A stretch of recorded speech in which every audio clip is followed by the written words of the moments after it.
जिस पहले दिन तुम्हारी अमीर बड़ी बहन क्लोई तुम्हें घर लाई, उसी दिन तुम्हारी मुलाकात अपनी दूसरी बहन जेसिका से हुई, जिसकी दोमुही बॉयफ्रेंड घुटने टेक कर तुम्हारे दादा से उनकी मंजूरी मांग रहा था। जब वे एक दूसरे को गले लगाकर रो रहे थे और दादा दया में आकर हाँ कहने ही वाले थे, तभी परिवार को अचानक तुम्हारी अंदरूनी आवाज सुनी। बेचारी जेसिका, उसने कभी सीधे तुमसे एक पैसा नहीं मांगा, लेकिन वो और तरीकों से लालची है। जब भी उसे कुछ चाहिए होता है वो बस फेसबुक पर पोस्ट कर देता है और प्राइवेसी सिर्फ मुझे और तुम्हें दिखाने पर लगा देता है। बेचारी बेवकूफ बिल्कुल अनजान है, हमेशा कोई ना कोई बहाना ढूंढकर उसे वो चीज तोहफे में दे देती। मेरी बहन हर तरह से बेहतरीन है, बस जाहिर है उसने पैदा होने से पहले इंटेलिजेंस स्टैट्स मैक्स नहीं किए। तुम उसे अपना पहला प्यार मानती हो, लेकिन वो तुम्हें सिर्फ बैकअप एटीएम की तरह इस्तेमाल कर रहा है। जिस पल उसे असली चीज मिल जाएगी, तुम ही पहली होगी जिसे वो धोखा देगा। जेसिका की आंखें हैरानी से चौड़ी हो गईं। धोखा देने का क्या मतलब? बैकअप क्या? दादा हैरान रह गए। ये क्या हो रहा है? क्या ये उस लड़के के मन की बात थी?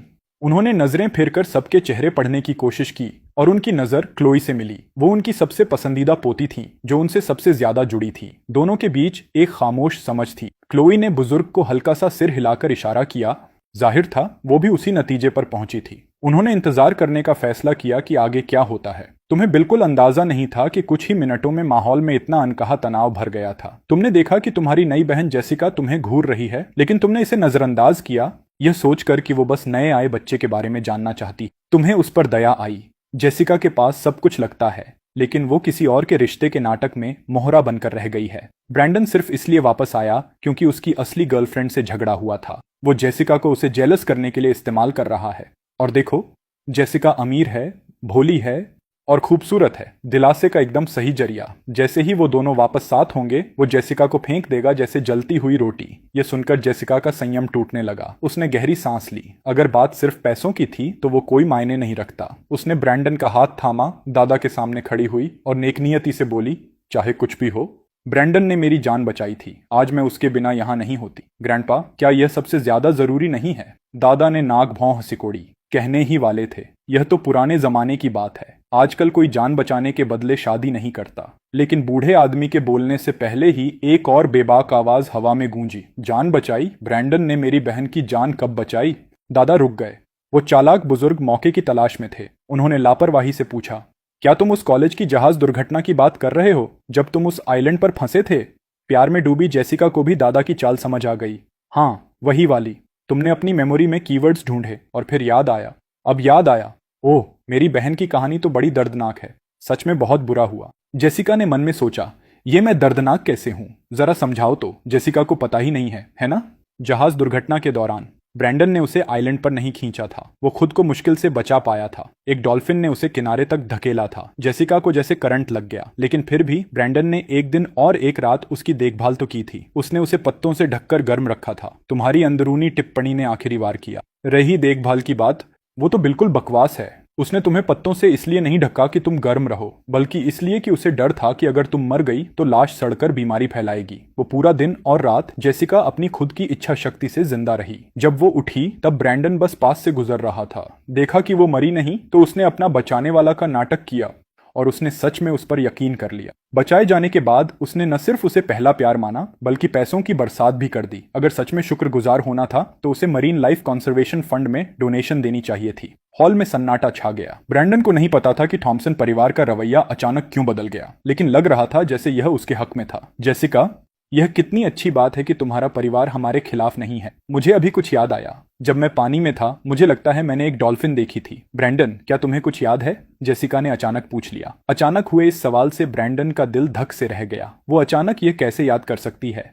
तुम गलत सोच रही हो, मुझे कुछ याद नहीं, ब्रैंडन ने जबरदस्ती शांत रहते हुए कहा। लेकिन उसकी उस पल की घबराहट उसे दे चुकी थी। जेसिका की भौहें सिकुड़ी और उसकी आवाज ठंडी पड़ गई। ब्रैंडन, तुम झूठ क्यों बोल रहे हो? जैसे ही तुमने बोला, सब कुछ याद आ गया। वो पूरा दिन और रात मैं उस बीच पर अकेली थी। तुमने मुझे बचाया ही नहीं था। अरे भगवान, यह क्या हो गया अभी? जेसिका का दिमाग अचानक कैसे चालू हो गया? तुमने अंदर ही अंदर चिल्लाया। एक मानसिक झटका, इतना जोर से कि जेसिका को लगभग संयम खो देना पड़ा। ब्रैंडन कुछ नहीं बोला, जो खुद एक कबूलनामा था। उसकी उम्मीद की आखिरी किरण टूट गई। जेसिका ने उसे हाथ हिलाकर दूर किया। बस जाओ, हम खत्म हो गए, दोबारा कभी संपर्क मत करना। ब्रैंडन का चेहरा शर्म से लाल हो गया। उसने सोचा भी नहीं था कि उसका झूठ इतनी जल्दी पकड़ा जाएगा। थॉमसन परिवार की जानी बूझी नजरों के तले वो पूरी तरह टूट गया और घबराकर भाग गया। उसकी पीठ देखते हुए जेसिका ने सिर झुका लिया। दिल टूटा दिख रही थी। दुखी मत हो, दिलासे की यह सोच सुनकर जेसिका ने तुम्हारी तरफ देखा अजीब तरह से छू गया उसे। ये जरूर वो नया भाई है जिसे वो घर लाए हैं। भले ही इसने अभी मेरी दुनिया तोड़ दी। जैसा कहते हैं, अगर 99 बार हार मिले तो उठो और एक बार और कोशिश करो ताकि गिनती 100 हो जाए। हाँ, दूसरी बात सोचें तो शायद हम बस उसे मारें ही। जेसिका गुस्से से लगभग बेहोश हो गई। दादा ने आंखें मूंद लीं। रोको, मत दिखाओ। उस दम कोने को मुस्कुराना है। दादा ने खखार कर गला साफ किया। वो उनकी पोती थी आखिरकार, और अगर वो सच में बेहोश हो गई तो उन्हें ही संभालना पड़ता। तुम ईथन हो ना, आने से पहले ही बुला लिए जाओ। तुम्हें याद आया कि तुम परिवार से मिलने आए हो और जल्दी से चले आए। हाँ, मैं ही हूँ। Hello grandpa. दादा ने रूखा सा सिर हिलाया। दशकों तक कठोर उद्योगपति रहने के बाद वो कम बोलने वाले इंसान थे। उन्हें उम्मीद नहीं थी कि बुढ़ापे में अचानक एक नया पोता होगा, और उन्हें समझ नहीं आ रहा था कैसे पेश आए। लेकिन उनकी गूगल सर्च पर आधारित रिसर्च के मुताबिक पहला कदम था भरपूर आर्थिक मदद देना ताकि भविष्य में कोई तकलीफ ना हो। यही सोचकर दादा ने अपनी छड़ी ठोकी। वो कभी बात को घुमाने फिराने वाले नहीं थे, इसलिए सीधे बात पर आ गए। पहली बात, थॉमसन परिवार में वापसी पर स्वागत है। दूसरी, अब जब तुम यहाँ हो तो कुछ नियम माननी होंगी। पहला नियम, ये घर वापसी कम, क्लास में वापसी ज्यादा लग रही है। क्या ग्रैंडपा सीईओ हैं या प्रिंसिपल? या सभी बॉसेस ऐसे ही बोलते हैं? यानी मैं तो फंस गया। जिंदगी भर बोर्ड रूम्स में सोता रहूंगा। ये बहुत बोरिंग है। ये सुनकर दादा ने आलस से एक पलक उठाई और देखा कि तुम उनके सामने बिल्कुल शांत बैठे हो, और उन्होंने अपने तैयार किए नियम पढ़ना जारी रखा। लेकिन उन्हें नहीं पता था कि खाली दिमाग शैतान का घर होता है, और अभी तुम्हारा दिमाग इतना खाली था कि उन्हें ही परखने लगा। धीरे धीरे तुम्हारी नजर उनके बाएं हाथ की पीठ पर पड़े पुराने निशान पर टिक गई। कुछ लोग बुढ़ापे में इतने गंभीर दिखते हैं, लेकिन कभी वो प्यार के लिए मैदान में उतरने वाले योद्धा थे। इन शब्दों पर क्लोई और जेसिका, जो दादा के भाषण से चुपचाप खिसकने वाली थीं, ने शालीनता से पैर वापस खींच लिए। तुम्हें दादा की नजर का अंदाजा नहीं था। अपनी ही दुनिया में खोए थे। ग्रैंडपा एक छोटे से खेतीहर गांव से थे। वो और ग्रैंडमा बचपन के प्रेमी थे। एक साल ग्रैंडमा के जन्मदिन पर वो खेतों में धान काट रहे थे। जब पता चला तो उन्होंने कुछ रोमांटिक करने की सोची, तो उन्होंने जंगली फूलों का एक बड़ा गुलदस्ता उन्हें देने के लिए तोड़ा। लेकिन जो उन्हें उम्मीद नहीं थी वो यह था कि ये रहे $5 मिलियन वेलकम गिफ्ट के रूप में। जैसे चाहो खर्च करो। दादा ने अचानक गरजते हुए कहा। इतनी बड़ी रकम सुनकर तुम पूरे डॉलर साइन की शक्ल में बदल गए। ग्रैंडपा, आप सिर्फ मेरे ग्रैंडपा नहीं, आप तो मेरे भगवान हैं। दादा ऊपर से शांत रहे, लेकिन अंदर से पसीना आ गया। वो तो लगभग बोल ही देता। बचत हो गई। पास में जेसिका और क्लोई ने यह देखकर हताशा महसूस की। बाकी कहानी क्या थी? बताते रहो। ये सिर्फ $5 मिलियन है। तुम ऐसे बिहेव कर रहे हो जैसे हम ये अफोर्ड नहीं कर सकते। इतनी छोटी रकम से प्रभावित होना तो ठीक नहीं। तुम्हें दिखाना होगा कि असली दौलत क्या होती है। $5 मिलियन से तुम्हारी अंदरूनी बड़बड़ाहट को बंद कर दादा ने तुम्हें व्यस्त रखने का फैसला किया ताकि अपने अतीत को और न खुरचो। सच में वो हैरान थे। तुम्हें यह जानकारी कहां से मिली? इतने पुराने किस्से कैसे जानते हो? उनका तुम्हारे उस मुंह से प्यार नफरत का रिश्ता था। फिलहाल ये सब एक तरफ रखकर दादा ने अपनी गूगल सर्चेस से बनाई बच्चे पालने की गाइड खोली, जो उन्होंने एक छोटी नोटबुक में रखी थी। उसके मुताबिक दूसरा नियम था कि पैसे देने के बाद लड़के को तरह तरह की उच्च वर्गीय लड़कियों से मिलवाओ। बेहतर था कि सारे विकल्प दिखाओ ताकि वो पहली लड़की को देखकर ही न पड़ जाए। आज इसके लिए एकदम सही मौका था। दादा ने अपनी सबसे भरोसेमंद पोती की तरफ देखा। आज दोपहर ऑफिस जा रही हो ना? भाई को साथ ले जाओ। क्लोई, जो पहले से ही तुम्हें सब दिखाने का प्लान बना चुकी थी, को कोई आपत्ति नहीं था। उसने तुम्हारी तरफ देखा। क्या तुम यहाँ रहना चाहते हो या मेरे साथ ऑफिस चलना? क्या तुम लोगों ने मेरी पूरी जिंदगी प्लान कर ली है? लेकिन चलो, $5 मिलियन के लिए जो चाहो बना लो मुझे। क्लोई के साथ जाने को तैयार। तुमने फरमाबरदारी से सिर हिला दिया। क्लोई खुद को तुम्हें कुछ एक्स्ट्रा बार देखने से नहीं रोक पाई। क्या यह बच्चा मल्टीपल पर्सनैलिटी का मामला है? जेसिका को पीछे रहकर दादा का सामना करना था, इसलिए वो साथ नहीं आ सकती थी। तुम जाते वक्त ग्रैंडपा के हाथ को घूर रहे थे। कुछ है? क्लोई ने जाते समय लापरवाही से पूछा। तुमने पलकें झपकाईं। ओह नहीं, बस उनके हाथ के पीछे का निशान देखा और थोड़ा जानना चाहा। बात करें तो हाँ, कहाँ था मैं? ओह हाँ, ग्रैंडपा ग्रैंडमा को फूल देने और रोमांटिक इजहार करने ही वाले थे। लेकिन जैसे ही वो गले मिलने वाले थे, वो मुर्गे की बीट पर फिसल गए, पांव उखड़ गए और छोटी पहाड़ी से लुढ़कते हुए गाय के बाड़े में जा गिरे। वो न सिर्फ मुंह के बल कीचड़ में गिरे, बल्कि हाथ भी कट गया। क्लोई ने कसम खाई कि उसने पूरी ताकत लगाई, लेकिन हंसी रोक नहीं पाई। अपनी पसंदीदा पोती से इस विश्वासघात से अचकचाए बूढ़े आदमी का चेहरा शर्म से लाल हो गया। उनकी आंखों से खंजर निकले और उन्होंने मन में ठान लिया कि दोनों पोतियों से बदला लेंगे। रुको, बुढ़ा अभी देखेगा। रही बात तुम्हारी 14 साल के बच्चे से क्या नुकसान?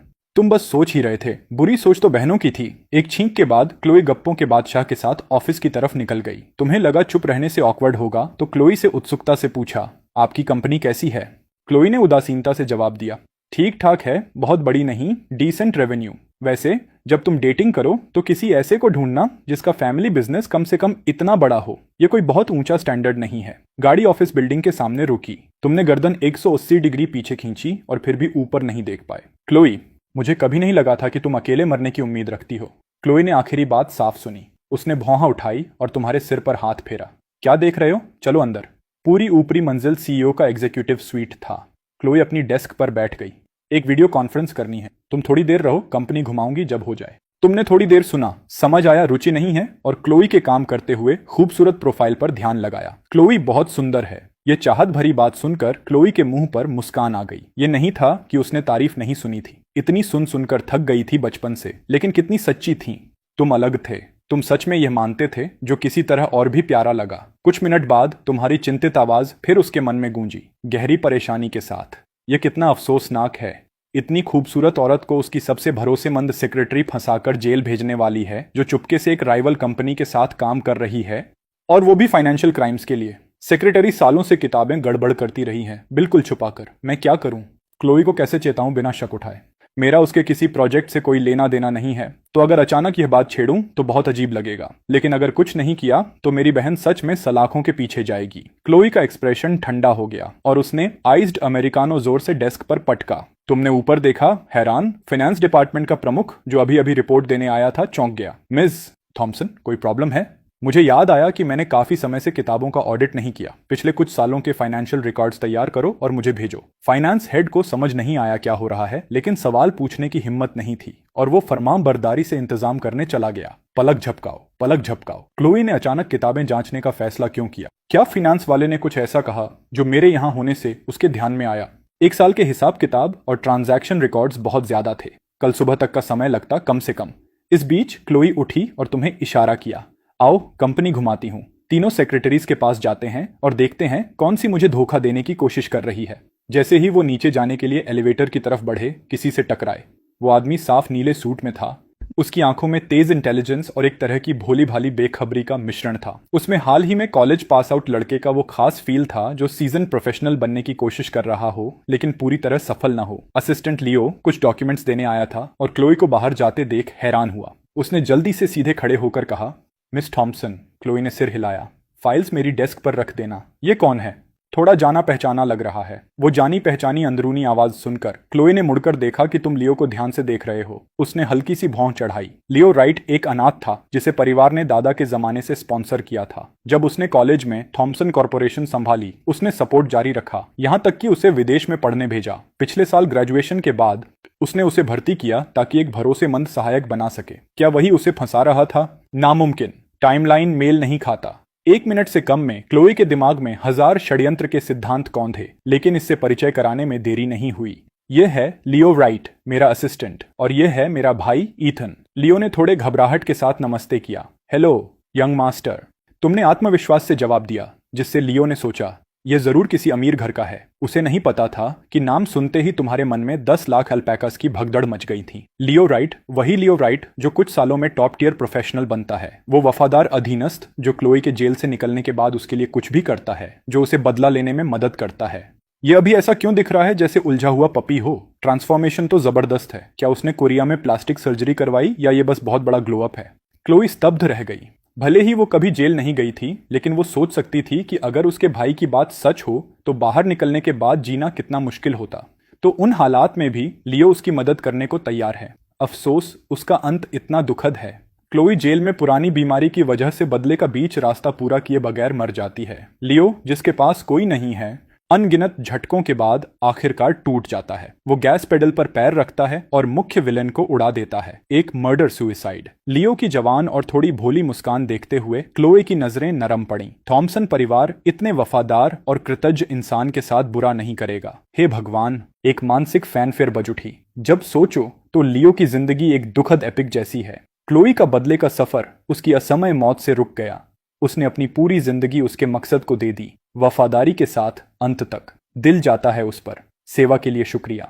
क्लोई को सिर दर्द होने लगा। क्या मेरे भाई को सेंटिमेंटैलिटी से एलर्जी है? लेकिन एक बात पक्की थी, अगर यह जानकारी सच निकली तो लियो राइट अब पहली प्रायोरिटी पर था। क्लोई ने लियो से नरमी से कहा, मैं अपने भाई को कंपनी घुमाने जा रही हूं, तुम भी साथ आओ। ओह ठीक है। लियो सुखद आश्चर्य में था। आमतौर पर यह काम सीनियर सेक्रेटरी सैरा को मिलता। कॉरपोरेशन का काम बहुत बड़ा था। क्लोई तुम्हें लीगल डिपार्टमेंट ले गई, यह दिखाने कि असली एलीट कौन होते हैं, फिर फैशन डिवीजन में असली स्टाइल देखने। हर डिपार्टमेंट हेड जो मिलने आया अपना सबसे आकर्षक कर्मचारी साथ लाया। पूरा दौरा खत्म होते होते तुम्हें लगा कंपनी में नहीं ब्यूटी पेजेंट में हो। आखिरकार दोपहर की गतिविधियां खत्म होने वाली थी। जैसे ही ऑफिस का दरवाजा खुला, एक बेहद बेगुनाह चेहरे वाली औरत मुड़ी। क्लोई को देखकर वो तुरंत गर्मजोशी से मुस्कुराई, सोफा से एक फोल्डर उठाया और बोली, मिस थॉमसन आप आ गईं। गोल्डन बे प्रोजेक्ट का प्रपोजल ड्राफ्ट हो गया है, बस आपके फाइनल सिग्नेचर चाहिए ताकि बिड फंड्स का एलोकेशन शुरू हो सके। क्लोई ने डॉक्यूमेंट लिया और साइन करने ही वाली थी। नहीं क्लोई मत करो, वो प्रपोजल जर है। उनकी तरफ सरसरी नजर डालने के बाद तुमने अचानक मन में चिल्लाया। तुम उसे रोकने के लिए आगे बढ़ने ही वाले थे, लेकिन क्लोए पहले थी। एक जोरदार आवाज के साथ उसने पूरा प्रपोजल खिड़की से बाहर फेंक दिया और फिर तेज कदमों से हाथ धोने गई। इस हरकत से कमरे में सब हैरान रह गए और तुमने चुपचाप अपने बढ़े हुए हाथ वापस खींच लिए।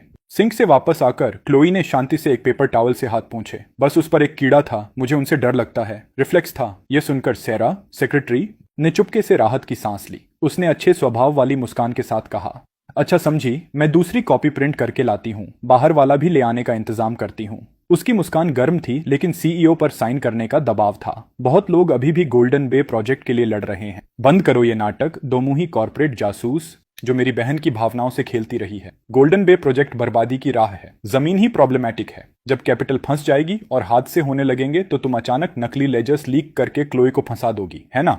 उसने तुम पर भरोसा किया और तुम उसे खड्डे में डाल रही हो। सबसे बुरी हो तुम।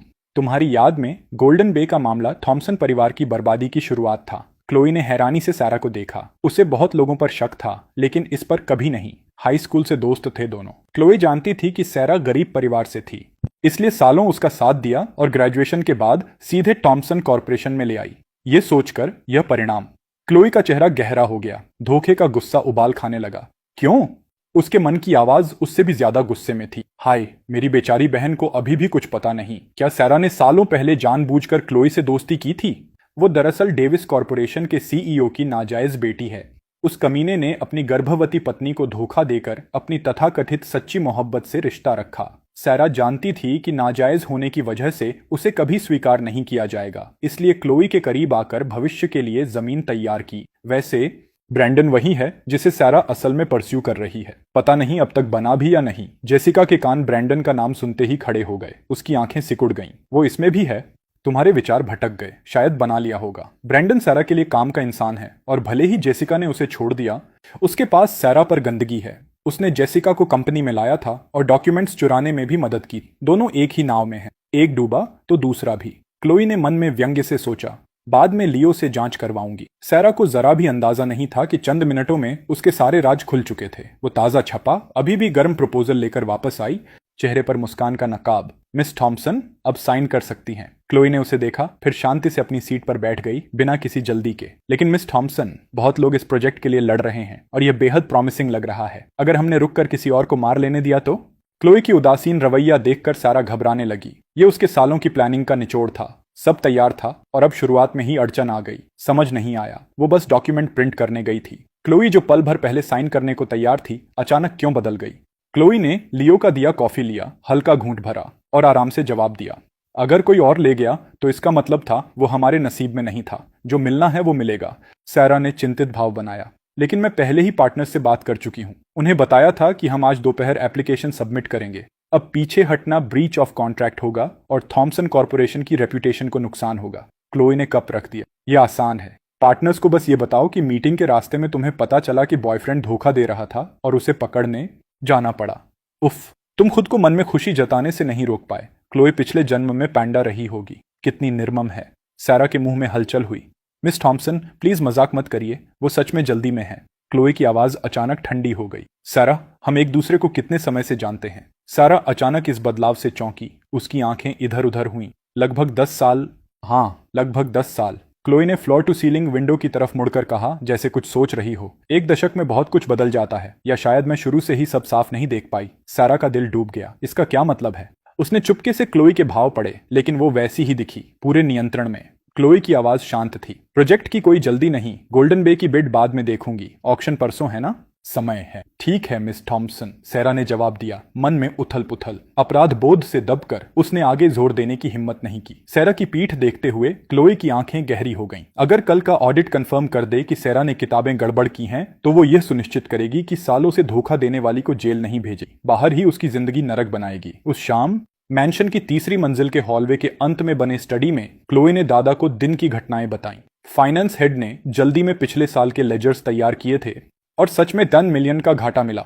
जांच में फाइनेंस का डेप्यूटी हेड भी शामिल होने का शक था। दादा का चेहरा गंभीर हो गया। उन्होंने सोचा भी नहीं था कि उनकी पोती के इतने करीबी लोगों में से कोई समस्या होगा, लेकिन थोड़ी देर बाद उन्होंने राहत महसूस की। शुक्र है कि उन्होंने अचानक तुम्हें क्लोई के साथ ऑफिस भेजा था। वो सोचकर भी कांपते कि अगर यह नहीं होता तो उनकी बूढ़ी हड्डियां उस मुसीबत को झेल पाती या नहीं। बूढ़े आदमी ने एक सांस भरी, यह महसूस करते हुए कि तुम्हारे बड़े उपकार में हैं। तभी एक जोशीली अंदरूनी आवाज कट गई, बचाओ, ज्ञान दिमाग से भाग रहा है जैसे बुरी याद। पढ़ाई नहीं करनी, कल स्कूल से छुट्टी मारूंगा और कोई अमीर कूगर ढूंढूंगा जो शुगर मामा बने। दादा ने माथे पर हाथ रखा, सिर दर्द उठ रहा था। यह बच्चा दिन भर क्या सोचता रहता है?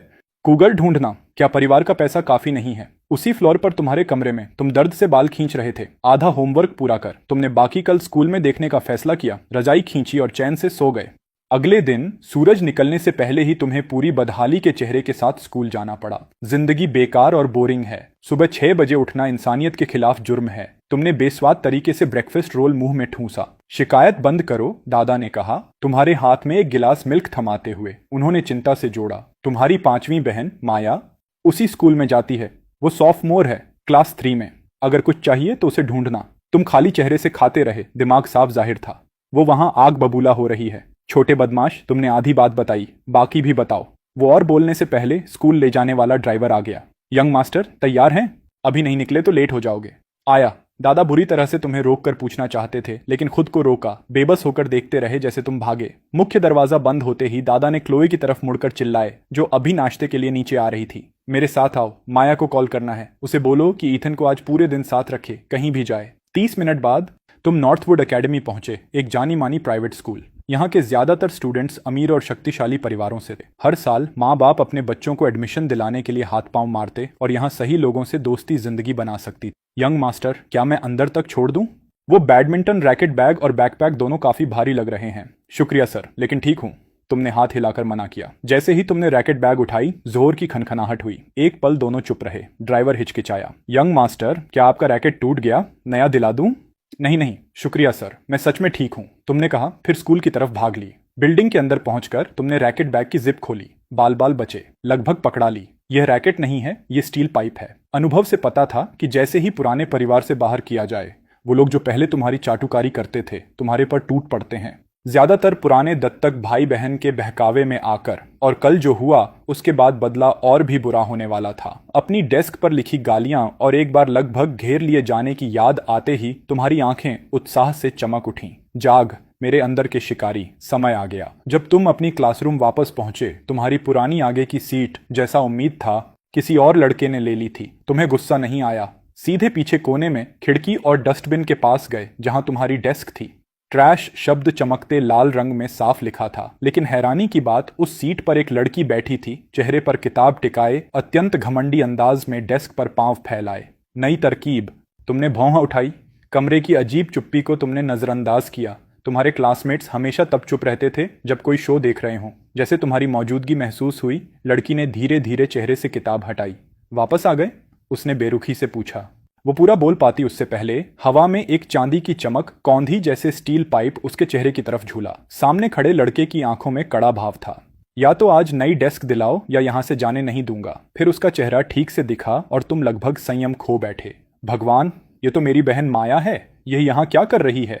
माया अभी तक सदमे से उभरी नहीं थी। ये वो भाई है जिसके बारे में क्लोई ने फोन पर बताया था, जिसे उसने कहा था कि मासूम मेमने जैसा है। तो ये सामने कौन है? उससे पहले कि वो सोच पाती, वो अजीब अंदरूनी आवाज उसके मन में गूंजी, तुम्हारी आवाज से एकदम मेल खाती। और फिर माया को समझ आया, क्या मैं चोजन वन हूं? वन, ठीक है, ये भूमिका निभा सकती हूँ। माया ने अपना सबसे डैशिंग भाव बनाया और जानबूझकर आवाज धीमी की। छोटे भाई, पहली बार मिल रहे हैं, तुम्हें कुछ कहना नहीं है? तुम बोलने ही वाले थे, लेकिन पास में कोई डेस्क कुर्सी धड़ाम से गिरी। यार माया, तुम सच में बेबाक हो। हाई स्कूल बोर्डिंग स्कूल थी और माया आराम से डॉर्म में सो रही थी जब क्लोई का अचानक कॉल आया।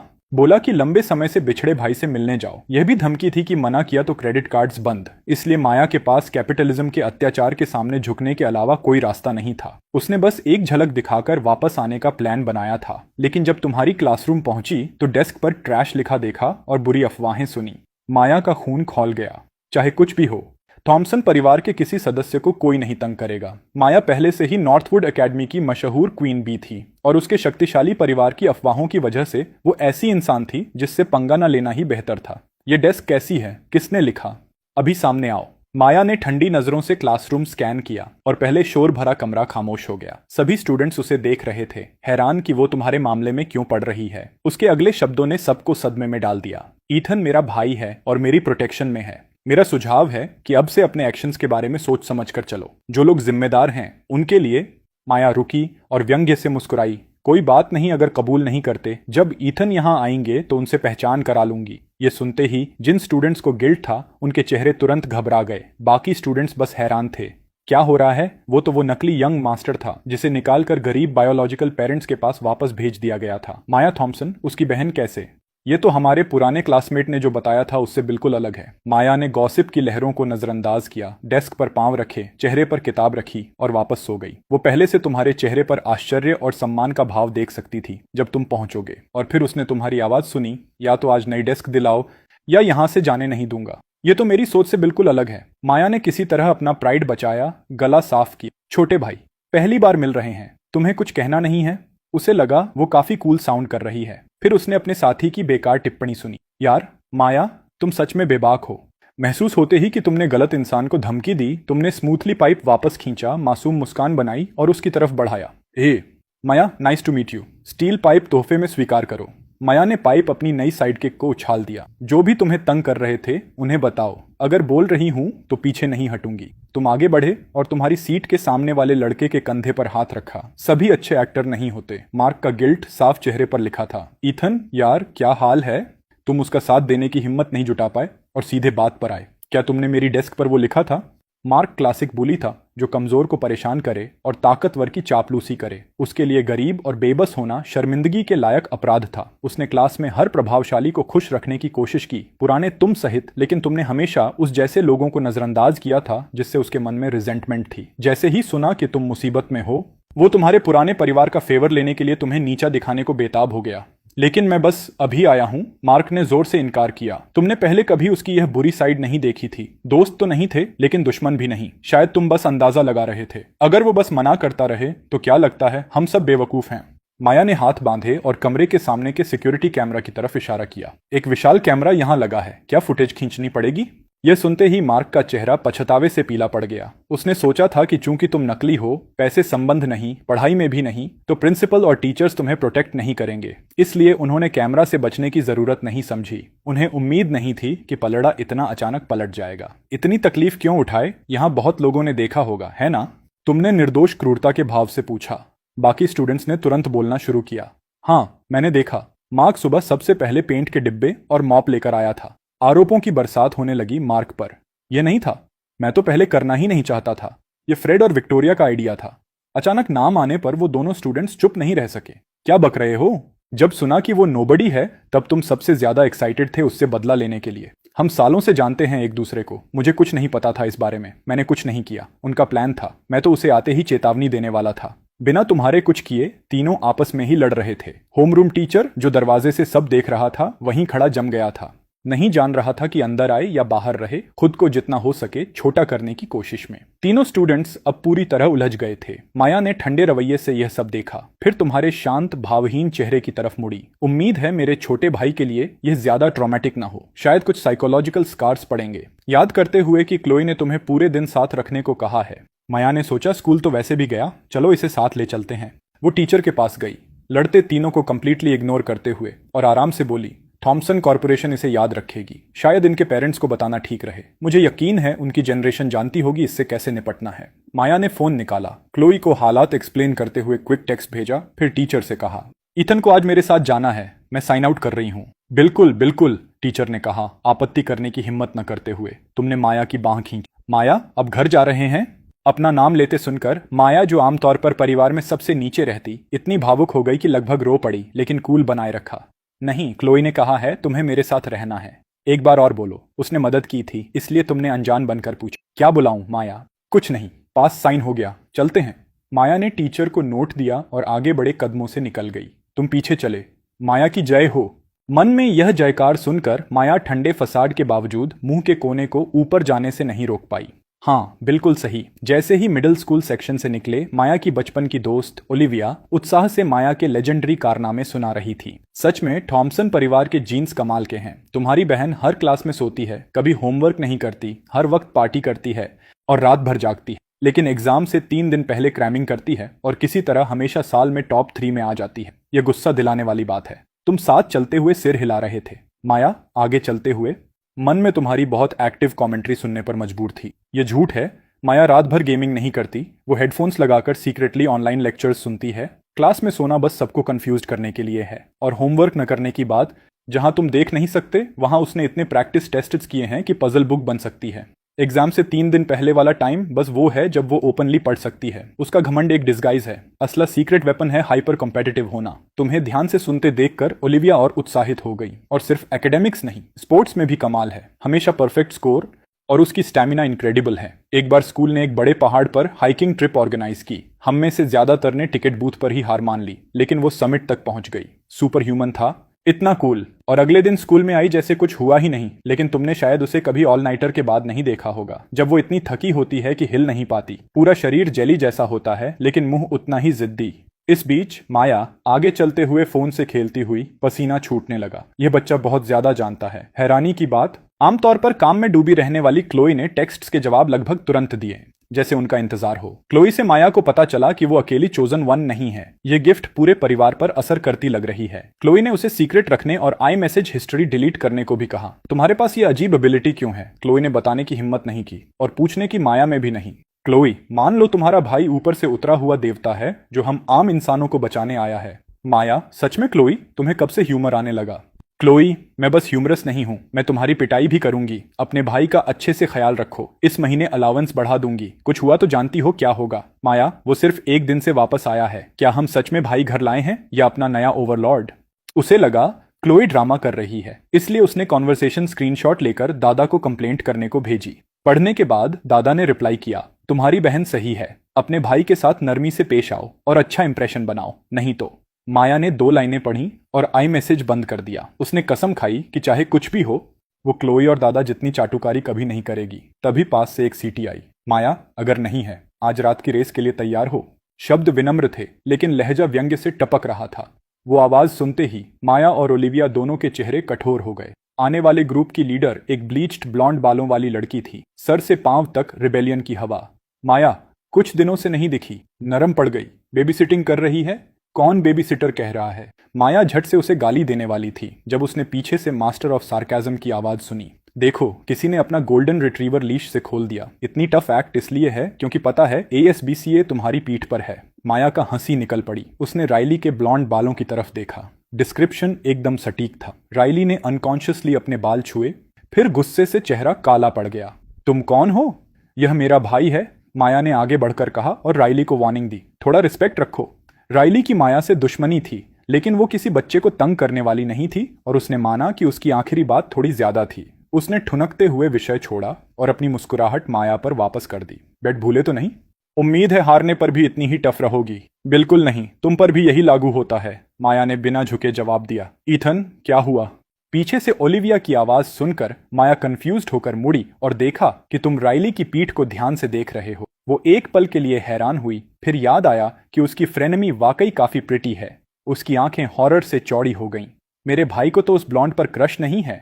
वो राइली की इमेज खराब करने के लिए कुछ बुरा बोलने वाली थी जब उसने तुम्हें मन में कोसते सुना। भगवान, ये यंग राइली है। इन लड़कियों के साथ क्या है? सब कोरिया में प्लास्टिक सर्जरी करवाती हैं 17 साल होते ही, या ये बस जबरदस्त ग्लो अप है?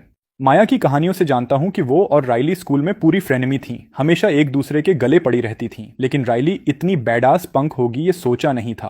तुमने उसे जाते देखते हुए थोड़ा सिर हिलाया। अरे राइली राइली, अभी माया पर इतना टफ एक्ट कर रही हो, लेकिन आगे चलकर तुम खुद कितनी पैथेटिक दिखोगी जब डेस्परेटली उसकी शुगर मामा बनने की कोशिश करोगी। फिर भी ये तो बड़ी वाइल्ड स्टोरी लाइन है। हमारा परिवार बैंकरप्ट हो जाता है तो उनकी कहानी बन जाती है मेरी फ्रेनेमी मेरे बैंकरप्ट होने के बाद मेरी शुगर मामा बन गई।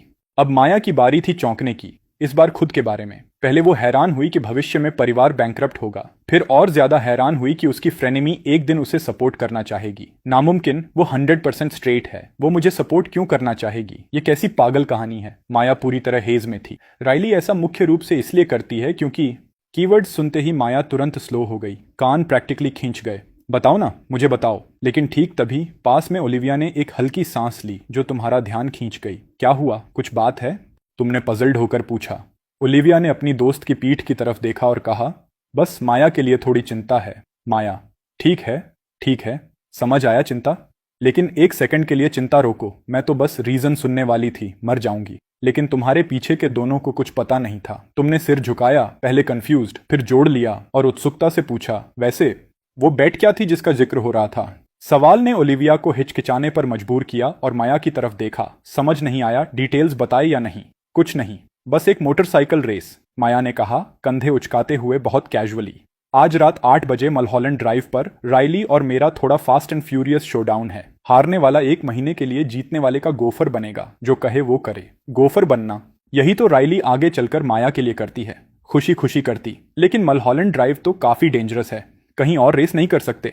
माया ने भौंहा उठाई। अपने पैशन की बात होने पर उसका पूरा डिमीनर बदल गया, उज्ज्वल और एनर्जेटिक। वो मुस्कुराई, केनाइन टूथ दिखाते हुए। मेरी स्किल्स पर भरोसा नहीं?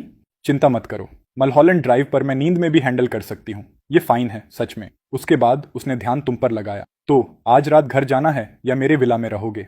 नॉर्थवुड एकेडमी बोर्डिंग स्कूल था, लेकिन स्टूडेंट्स ऑफ कैंपस भी रह सकते थे जब तक ग्रेड्स न गिरें। अपने सीक्रेट स्टडी सेशंस और बाद में सबको चौंकाने की सुविधा के लिए माया ने स्कूल के पास एक विला खरीदी थी। पूरी तरह फर्निश थी और गराज उसके प्यारे मोटरसाइकिल कलेक्शन से भरा था। मलहॉलैंड ड्राइव की बेट किसी वजह से तुम्हें बहुत डिस्टर्ब कर रही थी, इसलिए तुमने तुरंत कहा कि उसके साथ विला जाना चाहते हो। माया, जो पहले से तुम्हें साइन आउट कर चुकी थी, को कोई आपत्ति नहीं थी और आगे बढ़ गई। लेकिन जैसे ही उसने दरवाजा खोला, उसे पछतावा हुआ क्योंकि वो भूल गई थी कि तुम वहां थे। तुम एक दीवार जो पूरी तरह इंग्लिश वोकैब्युलरी फ्लैश कार्ड से ढकी थी, उसे देखते खड़े रहे। माया, तुम सच में मेहनती स्टूडेंट हो। यही है आउटवर्डली स्लैकिंग, सीक्रेटली ग्राइंडिंग। सभी से सावधान रहो जो कहते हैं कि वो हार मान रहे हैं, क्योंकि वो शायद बस तुम्हें साइक आउट करने की कोशिश कर रहे हैं, जबकि खुद मेहनत कर रहे हैं। अगर उनकी बात मान ली तो हारोगे। माया के मन में क्लोई और दादा की धमकियां और रिश्वतें थीं, अच्छी इमेज बनाने के लिए। हाँ, मेरी मेहनती स्पिरिट से सीखो।